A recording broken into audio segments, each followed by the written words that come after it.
Hello. Hello. ഈസിയോടെ മെയിലിനകത്ത് എന്താ ഉള്ളേ? ആ ടേംസ് ആൻഡ് കണ്ടീഷൻ അക്സെപ്റ്റ് ചെയ്തിട്ട് ഒരു ലിങ്ക് ഉണ്ട്, അത് പ്രസ് ചെയ്യുക. ആ ലിങ്കില് പോയിട്ട് ജസ്റ്റ് നെയിം, ഇത് മെയില് ഇട്ടിട്ട് ടേംസ് ആൻഡ് കണ്ടീഷൻ അവിടെ ക്ലിക്ക് ചെയ്യാനുള്ള ബോക്സ് ഉണ്ടെങ്കിൽ ആ ബോക്സിലും ടിക്ക് ചെയ്തിട്ട് അതങ്ങ് ഫോർവേഡ് ചെയ്താൽ മതി. എനിക്കൊന്ന് ID നമ്പർ, ആ മേളിലത്തെ മെയിലിലെ ID നമ്പരും ഉണ്ട്, അതും കൂടെ ടൈപ്പ് ചെയ്തിട്ട് അങ്ങ് ഇട്ടാൽ മതി. അത് ഞാൻ ചെയ്യാൻ നോക്കിയിട്ട് എന്റെ ഈ ഫോണിനകത്തൊന്നും ചെയ്യാൻ പറ്റുന്നില്ല, അതാ ഞാൻ പറഞ്ഞത്. ഞാൻ ഇല്ല, അതിനകത്ത് ചാർജ് ഇല്ല. ചാർജ് ഞാൻ റീചാർജ് ചെയ്തിട്ടില്ല, ചാർജ് ചെയ്യണം. ഞാൻ റാമിനോട് പറഞ്ഞിട്ടുണ്ട്, ചെയ്തു തരും. എവിടെ ഇപ്പോ? വീട്ടിലാണോ? ഓ, നടക്കാനോ? ഞാൻ ഇന്നത്തെ ദിവസം ഇപ്പഴേ എണീറ്റത് പോലും. ഫുൾ കിടപ്പായിരുന്നു. കാരണം എണീറ്റിട്ട് വലിയ കാര്യമൊന്നുമില്ലല്ലോ ഇതിനകത്ത്. ഇത് നിറച്ചൊരു കാമ റൂമായി മാറി കേട്ടോ. ഇതൊരു കാമ റൂമായി മാറിയത്. എനിക്ക് ഇതിനകത്ത് കാണുമ്പോൾ തന്നെ എനിക്ക് അയാളെ ഓർമ്മ വരുന്ന, അയാൾ പറഞ്ഞ കുറെ വൃത്തികെട്ട വാചകങ്ങളും. അതൊക്കെ റെക്കോർഡ് പറഞ്ഞു. എന്താ അല്ല, അയാള് പറയുന്നതേ എന്താന്ന് ഇന്നലെ രാത്രി പറഞ്ഞത്, രാത്രിയിൽ കിടക്കുമ്പോ ബ്രായ ഒന്നിട്ട് കിടക്കരുത്,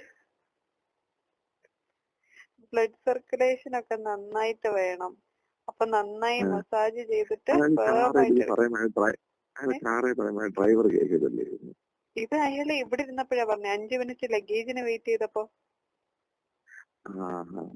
അന്നേരം VIP റൂമിൽ അയാൾ മാത്രമേ ഉള്ളൂ. കാറിൽ ഇരുന്നപ്പോ മൊത്തം ഇംഗ്ലീഷാ പറഞ്ഞത്, ഫുൾ നല്ല ടോപ്പിക്സാ പറഞ്ഞത്.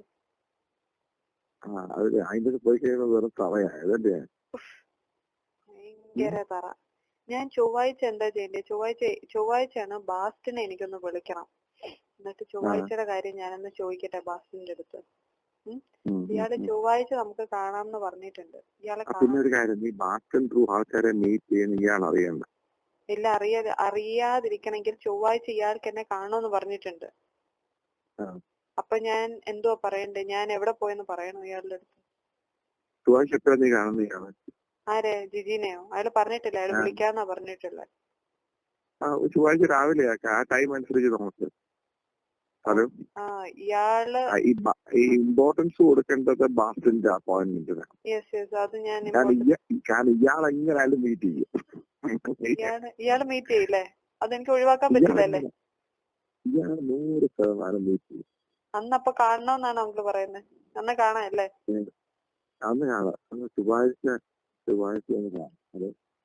കാണാം.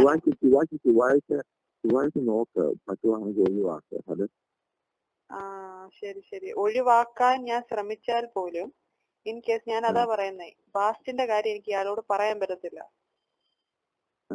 പീരിയഡ്സ് ഓൾറെഡി ആവുകയും ചെയ്തു. എന്റെ പീരിയഡ്സ് അല്ലെങ്കിൽ വയറുവേദന പറഞ്ഞ് വീട്ടിൽ കിടക്കായിരുന്നു. അതും കഴിഞ്ഞു. അപ്പൊ ഇനി വേറെ എന്താ ഓപ്ഷൻ എന്നാണ് ഞാൻ ആലോചിക്കുന്നത്. KSIDC വിളിച്ചോന്നോ, സിഡ്കോ വിളിച്ചോന്നോ, മറ്റേത് വിളിച്ചോന്നോ പറയാനും പറ്റത്തില്ല. കാരണം ഇയാള് വിളിച്ച് ചോദിക്കും.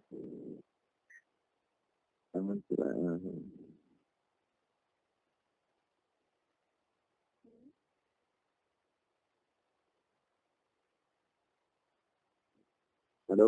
ഇത് ഇങ്ങോട്ട് ഇങ്ങനെ മുറുകി പോവുകയാണല്ലേ കാര്യങ്ങള്? ഭയങ്കര അല്ലേ, ഒരു ടൈറ്റ് ആയിട്ട് വരുമല്ലേ, തോന്നിയില്ലേ? എല്ലാം ടൈറ്റ് ആവുക. അപ്പൊ ഇയാള് പോയി കഴിഞ്ഞാൽ എനിക്ക് കുഴപ്പമില്ല. പിന്നെ വേറൊരു കാര്യം, ഞാൻ ട്രിവാൻഡ്രത്തുനിന്ന് ടിക്കറ്റ് ബുക്ക് ചെയ്യണോ എറണാകുളത്തുനിന്ന് ടിക്കറ്റ് ബുക്ക് ചെയ്യണോ? ഡൽഹിക്ക്. കാരണം ട്രിവാൻഡ്രത്ത് ഇതുപോലെ ഞാൻ 28-ാം തീയതി വരുവാണെങ്കിൽ അമ്മയും കുഞ്ഞും പിറുങ്ങണിയും ഒക്കെ ഇല്ലയോ പോകുന്നേ.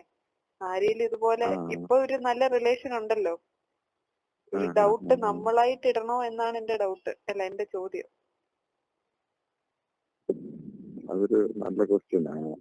അതൊരു ക്വസ്റ്റ്യൻ ഉണ്ട്. പിന്നെ എനിക്ക് വീണ്ടും പേടിയെന്ന് പറഞ്ഞാൽ, എറണാകുളത്ത് എപ്പോഴും ഫ്ലൈ ചെയ്യുന്ന ഒരു വ്യക്തിയാണ് ഹാരിസ്. ആ ഒരു ടൈമിൽ അയാൾ അവിടെ ഉണ്ടെങ്കിൽ അയാൾക്ക് ഒന്നാമതേ ഡൗട്ടാണ്. മനസ്സിലായില്ല? ഇയാളിപ്പോ അന്വേഷിക്കുന്നു. കാരണം ഷാഹിദ് എന്നെ വിളിച്ചല്ലോ. ഷാഹിദ് എന്നെ ഇന്നലെ വിളിച്ചിരുന്നു വൈകുന്നേരം, ഞാൻ KTDC ഇറങ്ങിയപ്പോ. സംസാരിച്ചെന്നേ, ഫോൺ എടുത്തു ഞാൻ. അപ്പോ ഇവൻ എന്റെ അടുത്ത് ചോദിച്ചു, ഏഞ്ചൽ ഹൗ ആർ യു, എന്തൊക്കെയുണ്ട് വിശേഷങ്ങൾ, എന്തൊക്കെ വരെ ആയി കാര്യങ്ങളെന്ന്. അപ്പൊ ഞാൻ വിഷയം മാറ്റി വെച്ച്, നൊയമ്പ് എങ്ങനെയുണ്ട്, നൊയമ്പ് എടുക്കുന്നുണ്ടോ എന്നൊക്കെ ചോദിച്ചു. അങ്ങനെ ഉണ്ട് എന്നൊക്കെ പറഞ്ഞു. അപ്പൊ ഞാൻ ചോദിച്ചു എന്തുണ്ട് വേറെ വിശേഷങ്ങൾ എന്നൊക്കെ ചോദിച്ചു. ഞാൻ അപ്പൊ എന്റെ അടുത്ത് ചോദിച്ചപ്പോ ഞാൻ പറഞ്ഞു, ആക്ച്വലി ഷാഹിദ് ഞാൻ പുറത്താണ്, ഞാൻ ഹോസ്റ്റലിൽ എത്തിയിട്ട് ഞാൻ വിളിക്കാന്ന് പറഞ്ഞിട്ട് പിന്നെ വിളിച്ചില്ല. മൊയ്തുവിനെ ഞാൻ വിളിച്ചു ചോദിച്ചു, ഷാഹിദ് എവിടെയാണ്, മലപ്പുറത്താണോ ഇവിടെയാണോ എന്ന്. അന്നേരം പറഞ്ഞു ട്രിവാൻഡ്രത്താണ്. അപ്പൊ അവൻ എന്നെ കണ്ടിട്ടുണ്ട്. അതാണ് അവൻ എന്നെ അന്നേരം തന്നെ വിളിച്ചത്. മനസ്സിലായില്ലേ? അപ്പൊ എനിക്ക് നൈസ് ക്വാളിറ്റിയിൽ കള്ളം പറയാൻ പറ്റില്ല. കള്ളം പറഞ്ഞ അവന് മനസ്സിലാകുന്നത് മൊത്തത്തിൽ ഒന്നാമതെ അവന് ഇൻഡ്യൂഷൻ ഉണ്ട്. അപ്പൊ അത് കാരണം ഞാൻ പിന്നെ അവനെ വിളിച്ചിട്ടില്ല. അഥവാ അവൻ വിളിക്കുവാണെങ്കിൽ മൊയ്ത് പറഞ്ഞു, നീ സ്ഥലം ഇന്നടുത്ത് പോയി എന്ന് പറയണ്ട, നീ പറയാ നിന്റെ സൈഡിൽ നിന്ന് നീ മാക്സിമം എല്ലായിടത്തും ശ്രമിക്കുന്നുണ്ട്, എല്ലാരുമായിട്ട് സംസാരിക്കുന്നുണ്ട്, ആ ഒരു ഒഴുക്കം.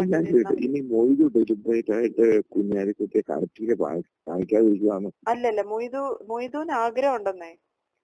മൊയ്തുവിന്റെ ഒരു പ്രശ്നം എന്ന് പറഞ്ഞാല് പുള്ളി ഫ്രീ ആയിട്ട് ഇനിയും പോകുമ്പോ ഞാൻ പ്രപ്പോസിലെ കാര്യങ്ങളെല്ലാം ഒരു പ്രസന്റേഷനുമായിട്ടാണ് പുള്ളിയുടെ ഫ്രണ്ടിൽ പോകേണ്ടത്. 5 മിനിറ്റ് പോയി സംസാരിച്ച് നീ ഇറങ്ങി വരരുത് എന്നാണ് മൊയ്തു പറഞ്ഞത്.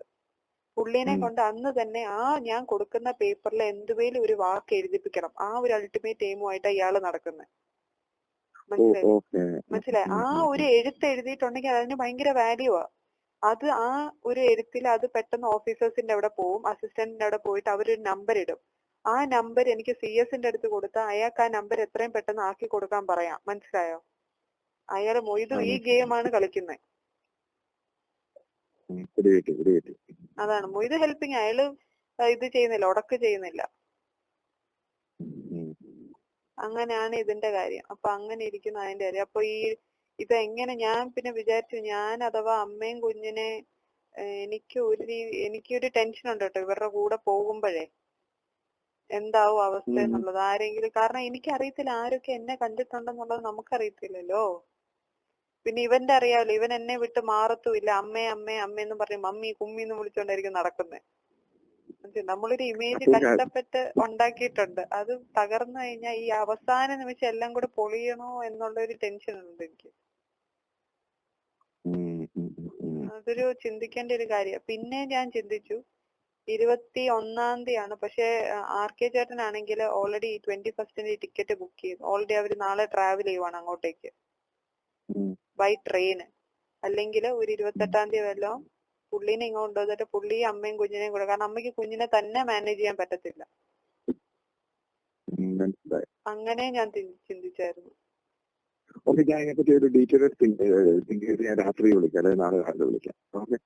ശരി, ആയിക്കോട്ടെ. ഓക്കെ. ഹലോ, റാമിനോട് പറഞ്ഞോ? അതെപ്പോ പറഞ്ഞു?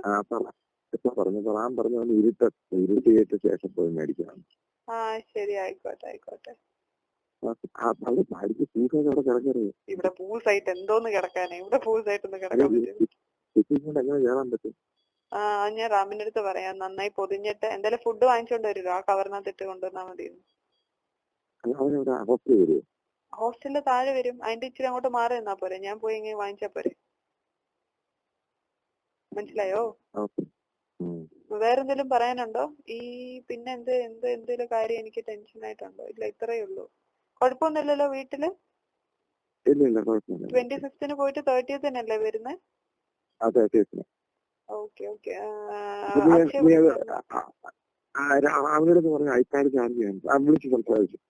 ശരി, ഓക്കെ. പറഞ്ഞു.